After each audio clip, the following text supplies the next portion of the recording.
Hello everyone, it's me JB from UniqueTutorials. Today in this video I'll show you how to create new folder using a mouse and keyboard in Mac computers. So without further more delay, let's begin. So for the first method, just right mouse click on the blank area of your home screen, and now you'll see here new folder. Just click on it.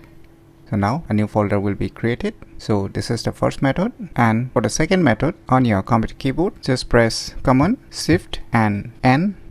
Now you can see a new folder will be created. So by using these cool tricks, you can easily create new folder using a mouse and keyboard in Mac computers very easily. So if you never known about these cool tricks, then you should definitely give it a try. So if you find this video tutorial useful, please click on the thumbs like button, and if you're new to our channel, click on the subscribe button, and lastly, thanks for watching.